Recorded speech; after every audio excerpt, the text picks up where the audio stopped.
आखिर प्रधानमंत्री नरेंद्र मोदी की बेतिया की रैली में नीतीश कुमार क्यों नहीं पहुंचे?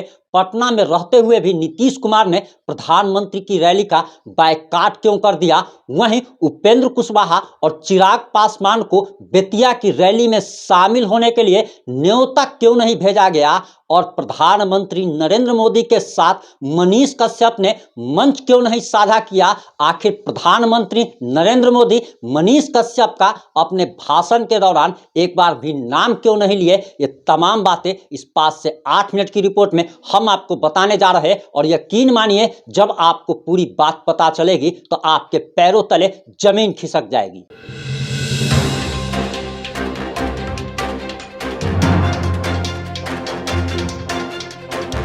नमस्कार, मैं प्रिंस कुमार सिंह और आप देख रहे हैं पॉजिटिव इंडिया। अगर अभी तक आपने चैनल को सब्सक्राइब नहीं किया और हमारे फेसबुक पेज को फॉलो नहीं किया है तो अभी कर लीजिए, और जो लोग ऑलरेडी कर चुके हैं उन तमाम लोग को सही धन्यवाद। अब वापस आते हैं अपनी खबर पर। दरअसल आपको बताते चले कि प्रधानमंत्री नरेंद्र मोदी की बिहार में ये तीसरी चुनावी रैली थी जिसमें नीतीश कुमार नहीं पहुंचे, जिसमें चिराग पासवान, उपेंद्र कुशवाहा तक नहीं पहुंचे। आखिर इन लोगों ने बायकॉट क्यों किया है? और जब हम आपको पूरी बात बताएंगे और हम आपको अंतिम में यह भी बताएंगे कि आखिर मनीष कश्यप के साथ प्रधानमंत्री नरेंद्र मोदी ने मंच क्यों नहीं साझा किया। और मंच साझा करने की बात तो जरा छोड़ दीजिए कि आखिर मनीष कश्यप का एक बार भी अपने भाषण के दौरान उन्होंने नाम क्यों नहीं लिया, यह भी हम इस रिपोर्ट के अंत में आपको बताएंगे। अब वापस आते हैं अपनी खबर पर। दरअसल आपको बताते चले कि जो नीतीश कुमार प्रधानमंत्री के औरंगाबाद रैली में, बेगूसराय की रैली में मंच साझा किए थे और नीतीश कुमार ने प्रधानमंत्री नरेंद्र मोदी को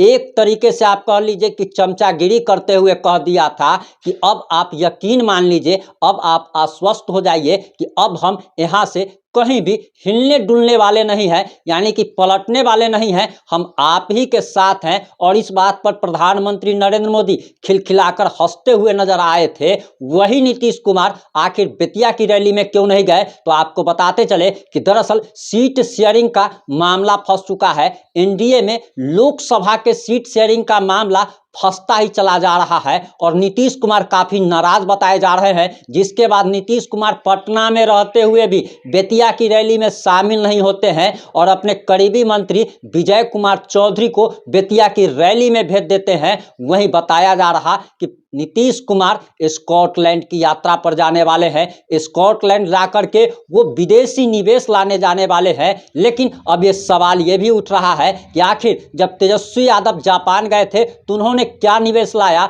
वहीं स्कॉटलैंड के बारे में आपको एक चीज और बताते चले कि दरअसल स्कॉटलैंड एक गरीब देश है और उसे खुद निवेश की जरूरत है। आखिर वहां पर नीतीश कुमार क्या करने जा रहे हैं, ये जरा सबसे बड़ा सवाल उठ रहा है। वहीं आपको बताते चले कि दरअसल एनडीए गठबंधन के प्रमुख सहयोगी कहे जाने वाले चिराग पासवान हो या फिर उपेंद्र कुशवाहा हो, ना तो प्रधानमंत्री की औरंगाबाद रैली में, ना तो बेगूसराय की रैली में और ना ही बेतिया की रैली में ये नजर आए थे। आखिर कारण क्या है? तो आपको बताते चले कि दरअसल औरंगाबाद और बेगूसराय की रैली के लिए उपेंद्र कुशवाहा और चिराग पासवान को न्योता भेजा गया था, लेकिन ये दोनों लोग औरंगाबाद और बेगूसराय की रैली में शामिल नहीं हुए थे, जिसके बाद इन्हें बेतिया रैली में शामिल होने के लिए न्योता ही नहीं भेजा गया, यानी कि बीजेपी की तरफ से बुलावा ही नहीं भेजा गया। और इसका कारण बताया जा रहा सीट शेयरिंग का मामला फंसता चला जा रहा है। जब से नीतीश कुमार एनडीए गठबंधन में आए हैं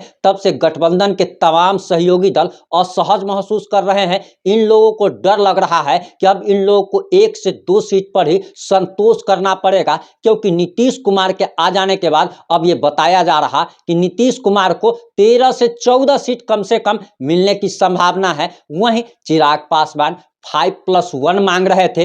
1 तो अब कहानी ही खत्म हो चुकी है। 1 की कहानी कैसे खत्म हुई वो भी जरा जान लीजिए कि 5 लोकसभा और 1 राज्यसभा सीट की मांग चिराग पासवान की तरफ से की जा रही थी। राज्यसभा उम्मीदवारों की घोषणा हो गई, राज्यसभा के सदस्य निर्वाचित भी हो गए, लेकिन चिराग पासवान को राज्यसभा की सीट नहीं दी गई, जिसके बाद चिराग पासवान लगातार नाराज बताए जा रहे हैं।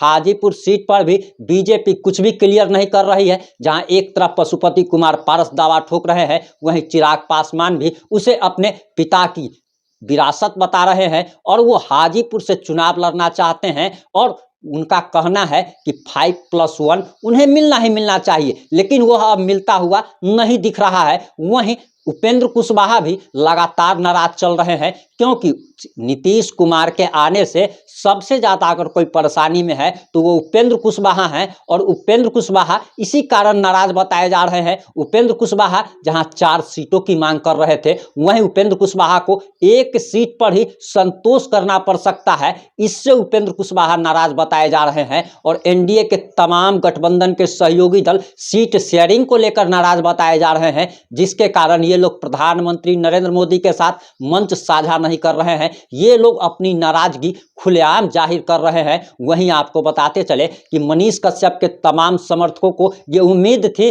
कि पहली लिस्ट में नाम न आने पर जहां सारे लोग उदास हो गए थे, लेकिन इनके समर्थकों को जैसे ही पता चला कि प्रधानमंत्री नरेंद्र मोदी मनीष कश्यप के शहर बेतिया में रैली करने जा रहे हैं, लोगों को ये उम्मीद जगी थी कि प्रधानमंत्री नरेंद्र मोदी के साथ मनीष कश्यप मंच साझा करेंगे। प्रधानमंत्री नरेंद्र मोदी मनीष कश्यप के साथ हुए दुर्भावना के साथ हुई कार्रवाई का जिक्र जरूर करेंगे, मनीष कश्यप का नाम जरूर लेंगे, लेकिन प्रधानमंत्री नरेंद्र मोदी ने एक बार भी मनीष कश्यप का नाम नहीं लिया, जिससे तमाम उनके समर्थक नाराज बताए जा रहे हैं। और इससे अब साफ साफ पता चल चुका है कि मनीष कश्यप को बीजेपी टिकट नहीं देने जा रही है। इससे मनीष कश्यप के समर्थकों में तमाम नाराजगी है, लेकिन आखिर मनीष कश्यप का नाम प्रधानमंत्री ने क्यों नहीं लिया?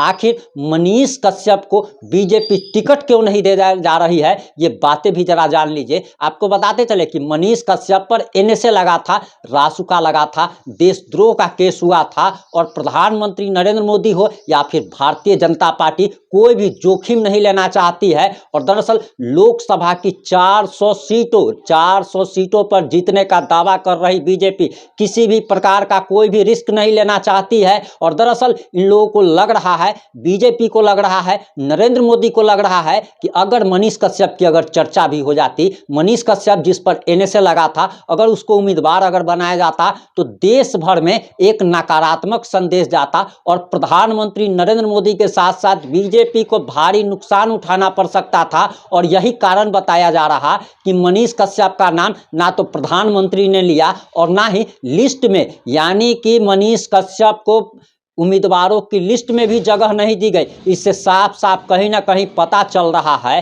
कि दरअसल मनीष कश्यप को अब बीजेपी टिकट नहीं देने जा रही। वहीं आपको बताते चले कि दरअसल अब मनीष कश्यप के बारे में ये भी कहा जा रहा कि मनीष कश्यप ने जिस प्रकार से घोषणा की थी कि वो चुनाव लड़ेंगे, तो हो सकता है कि वो निर्दलीय चुनाव लड़े या फिर राष्ट्रीय जनजन पार्टी आशुतोष कुमार की पार्टी से भी वो चुनाव लड़ सकते हैं। इन सारे मुद्दों पर आपकी क्या प्रतिक्रिया है? आपको क्या लगता है कि बीजेपी क्या देश भर में 400 सीटें जीत पाएगी? क्या आपको लगता है कि मनीष कश्यप निर्दलीय चुनाव लड़ेंगे? आप जो भी सोचते हैं, जैसा भी सोचते हैं, अपनी प्रतिक्रिया देना ना भूले। जुड़े रहे हमारे साथ। लेकिन एक सवाल का जवाब और देते चले जाइएगा कि क्या नीतीश कुमार के एनडीए में शामिल होने से बीजेपी को नुकसान उठाना पड़ सकता है? क्योंकि ऐसी खबरों के सूत्रों के हवाले से और लोगों से जो जानकारियां निकल के सामने आ रही है, उसमें बताया जा रहा कि नीतीश कुमार को साथ लेकर बीजेपी ने अपने पैर पर कुल्हाड़ी मार दी है। क्या आपको भी लगता है कि बीजेपी ने अपने पैर पर खुद कुल्हाड़ी मार ली है? आप जो भी सोचते हैं, जैसा भी सोचते हैं, अपनी प्रतिक्रिया देना ना भूले। जुड़े रहे हमारे साथ। जय हिंद, जय भारत।